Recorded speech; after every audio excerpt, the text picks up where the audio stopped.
What is going on, y'all? Welcome back to another Baj Sesh. This is Baj Sesh number 21. Today, I'm just going to talk about being a fat kid. Everything that I used to experience and other things and other stories and shit like that. Because I think that today is one of those days where I'm just thinking heavily and deeply about how I used to feel.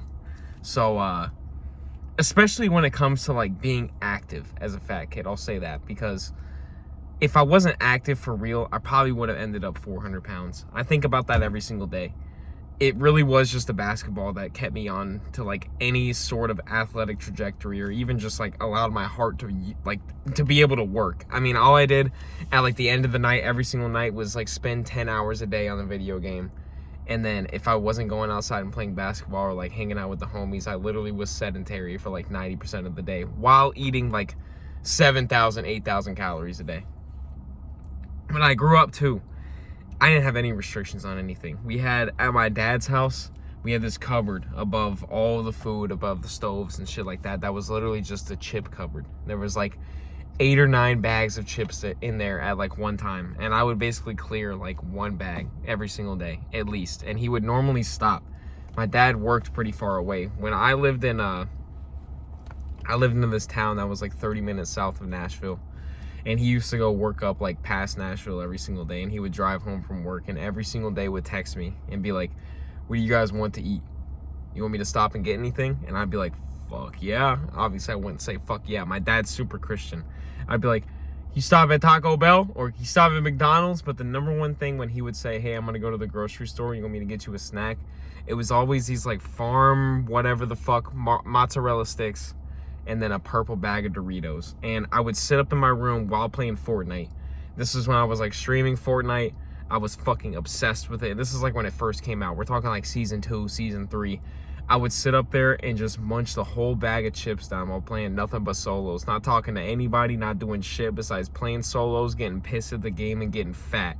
And you wonder why sometimes you feel so bad and like why you're so miserable in life. And if you look at what what my habits were back then and what the fuck I was doing, I mean, it's right there in the writing. I mean, I was fucking sitting down sedentary, eating probably, I think it's like 2,400 calories for a bag of chips, for a bag of the purple Doritos, and then doing nothing but just getting worked up at the game. If you can't handle something, like I still, bro, to this day, if I get worked up at the game, I have to get off. Like if I start actually getting mad, I have to get off, because I realize that if it's not gonna be something that relieves your stress, you shouldn't be wasting your time on it. Like in that moment where you get mad at a video game, which I didn't realize back then, obviously I was a fucking kid, but you're basically just wasting your fucking time. You're making your health even worse. If you were already a fat kid and you're playing the video game and you're getting stressed at the video game, you're just gonna die of a heart attack at like 25. Now, let me keep it real, because that's not actually gonna happen. It does happen to some people, but I mean, you're not doing anything to benefit your health or anything that you have going on. There's a Waymo coming by me, guys. Waymo. No one's driving the whip. No one's driving the whip. Holy fuck, no one driving the whip. No one in the whip. No one's even in the car. That was crazy. Yeah, like you're really just like so stuck, because once you get into that moment too, like once you get into that phase of just consistently doing that habit over and over and over again, you don't realize just how bad it is for you, because you just become stuck. Like in that moment, even to this day, I still feel it sometimes. I think it's just because of like days where I smoke a bunch of weed. Like I'll wake up the next morning and then not really want to do anything the next day, but I still do, because I force myself now. Not even forcing myself, but it's just, I have so many other things that are in my habitual routine of my day that if I don't get up and at least try to move around, like today is my rest day, technically. And I'm going to go do some stretching, do some abs, do some cardio, and then we're just going to chill. Rest of the day, I'm just going to chill. Probably go do some more marathon training. I'll probably run like 2 miles today. But other than that, like I feel now that I have to do that. Not even, okay, I just said that I didn't feel like I have to, but like now my habitual, like all of my things that I did back then habitually were like wake up, sit on my phone, fucking be pissed about having to go to school, get up, look at myself in the mirror, be pissed at how fat I was, shower, barely really even scrub and shit, don't even wash my hair, have big chunks of matted hair in the back of my head because I didn't brush my hair. And then I'd go to school, be miserable the whole day, fucking make fun of my friends, obviously chop it up at the lunch table while making fun of everybody, and we were all just fucking negative Nancy's because we're all kids. Go home, cry about it a little bit because of the things that people said to me, get on the game, and then not do shit. Like, that's just, again, get on the game, not do shit, and smoke a fake cart, bro. Like, the fake cart epidemic was like, it couldn't have coincided at a worse time. Like, Fortnite released, it was huge, it was big, and then boom, cart epidemic, as well as boom, Modern Warfare. When Modern Warfare dropped, I think it was my junior year, it was over. That shit was over. Because that was like the most fun I ever had in my entire life, but also the most time-consuming moment of my entire life, because all I put my effort in my life to was Modern Warfare. I was pretty good, bro. I mean, we play search games and shit, and I'll be dropping 30 kills in search. Like, I was like that guy. Same thing with right now on 2K, bro. On 2K, I'm that guy right now, all right? I'm purple. I'm MVP league. I ain't that much of a tryhard. I just know how to play the game. You gotta have game sense when you're doing this shit. And I think being a fat kid growing up doing nothing but playing video games gave me really good game sense now.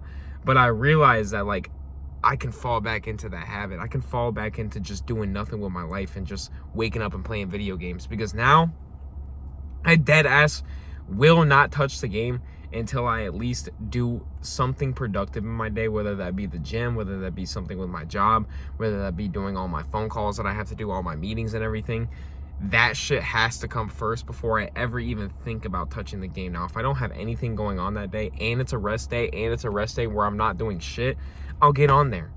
Of course I will, because fuck yeah. Sometimes we like to just relapse. I mean, shit, bro. Having a day where you just sit inside, do nothing, and play the game, sometimes that's awesome. But like, now that I've gotten older, I realize just how much time I do waste when I do that consistently over and over and over again. And growing up fat as well, one thing that used to also just like kind of fuck with me was just like the sports that I was playing in general. Because most of the time when I would go to these things, like we would always play football, basketball, I kind of just felt like a burden.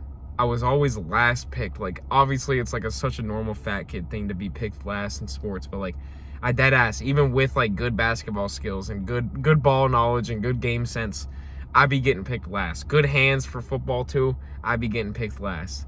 And it just made me, like, deep down feel like a burden to my friends, because I was like, my weight makes them think that I can't do as much as them, and I just don't want that to be true. Like, I know that I'm so much more than what I am in this current moment, and I know that I can be so much more, but my habits were just holding me back. The food was holding me back, and really my mentality was holding me back.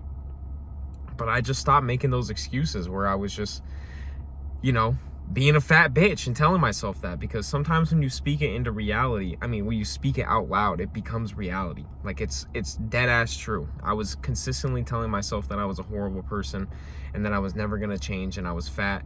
And the only time that ever changed was when I switched around that thinking and switched around what I was saying to myself in real life. And it truly changed a lot of things about me, not even just like my perception of myself, but of other people. That's when I realized that other people have also gone through the same things as me. Like, a lot of people will sit here and tell me I'm so relatable and all these other things because I talk about shit that's real, but we really all have experienced the exact same life. We all grow up with the same media. We all grow up, our parents kind of just like tie their personality to a certain character that they aspired to be when they were kids, and we kind of do the same thing. I think that finding yourself in this day and age is one of the coolest things you can possibly do. And I think that I, at least a little bit, have tried to do that with myself. And I feel like I've been pretty successful with it. And then more people have gravitated towards me because of that. But then at the same time, although that's happened, it makes me feel like I have become dependent on other people's like reactions to what I do in my day, or like how they see me and things like that. Like, I'm not really that important of a person. I'm not that cool of a person. But then you have this number attached to your name and you just feel, you feel perceived. You feel like people are looking at you. And that's one thing that I despise, because again, growing up fat, I fucking hated when people were looking at me. And I talked about this was yesterday's video. It was not all eyes are on you. And I couldn't get that out of my brain, that people weren't just staring at me because of my fatness. And it really affected me deeply mentally, because again, to this day still, I'm still struggling with thinking that people are just staring at me and looking at me and being like, what the fuck is wrong with that guy? Like, even working when I was like younger and I had all my jobs and shit like that. I worked like 6 jobs when I was younger. And there was 2 jobs, Home Depot And what was the other service job? FedEx. Both times got misgendered. Dudes thinking that I was a female, walking up to me and going, "Excuse me, ma'am," and then not correcting themselves when they came back. And that shit hurt too, bro. Nowadays, I think that shit's funny. But like back then, that shit hurt because then I thought of it as like more of a weight thing. I was like, damn, bro, they saw my boobs and my hair and they dead ass thought I was a woman. Like, that sucks. It was probably the face too. I mean, now that I look at myself now, it was definitely the face. But it just, again, bestowed a lot of insecurity upon me. But that's what's so cool about insecurity, is that it's literally just you. Other people, yes, online are gonna make that shit way more apparent because they're gonna see one thing about your physical characteristics and they can just attack that and attack that. Like when I first started posting on TikTok, my first TikTok series was called Wide Grip Until My Boobs Are Gone. And my first comment was from this guy named Latte Loco that said, "Better switch to a sports bra." And it was a bunch of clown emojis and then like him with laughing emojis. And he used to comment on all my videos back then. Every single one of those Wide Grip Until My Boobs Are Gone videos. And he would shit on me every single time. And eventually I just realized, like, he's probably not doing shit with his life either. If you think about it, like, if you have enough time to shit on somebody that's trying to progress their life and do better, why should that even hurt you if you're already in a mode where you're changing your life and, again, trying to progress, like trying to just be a better person? Why should that hurt you? They're bringing you down. Again, the only reason that we bring each other down is because of what we're feeling in our brains.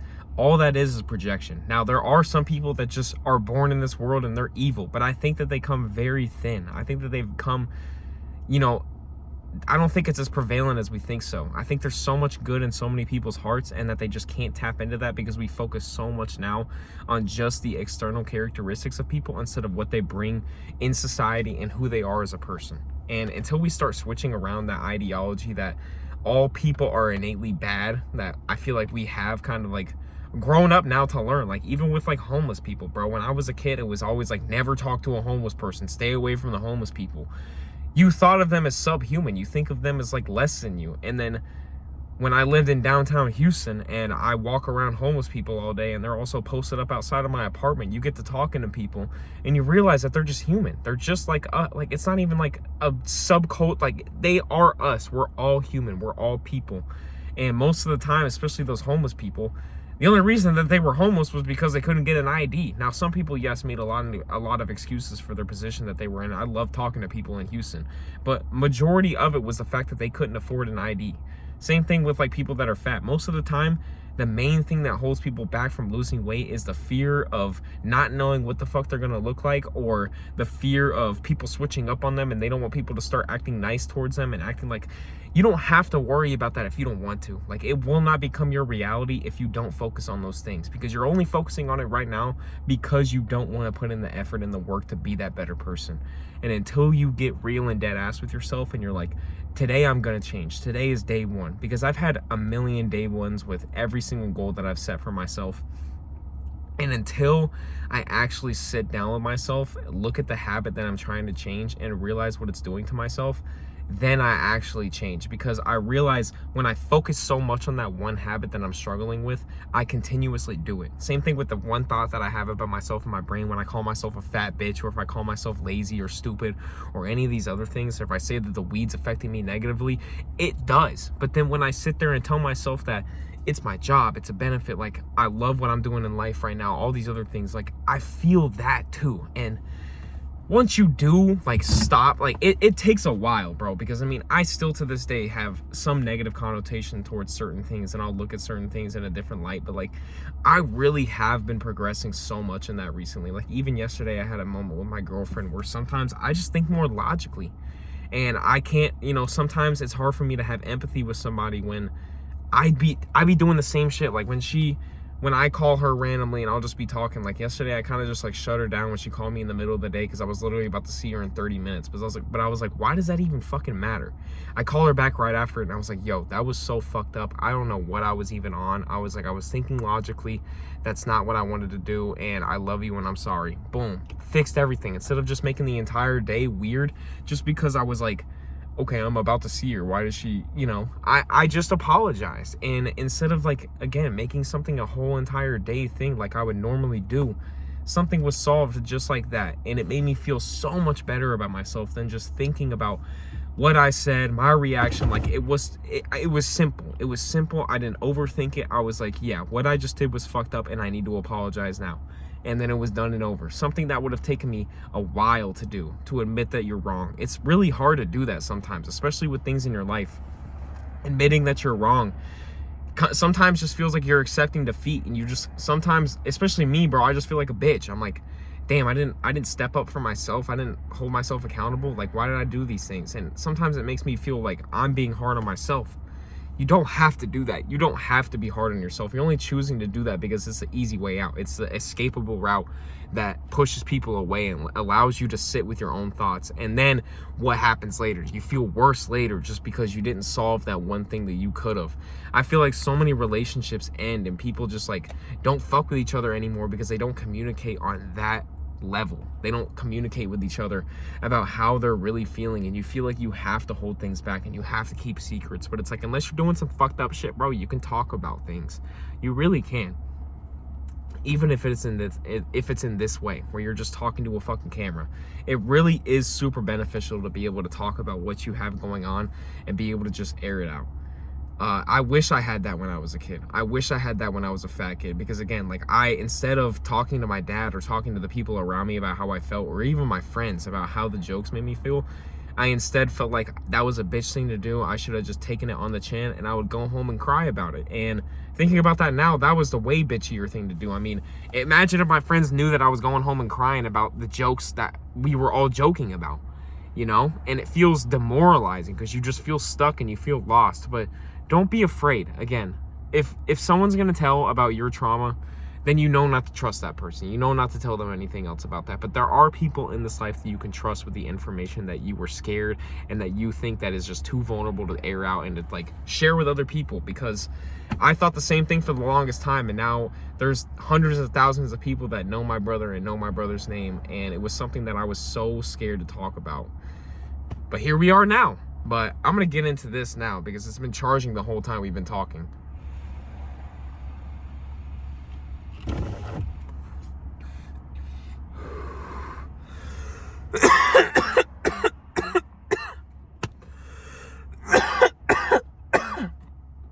Oh my God.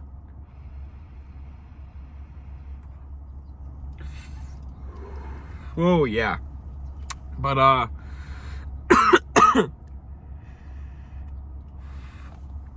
being a fat kid really did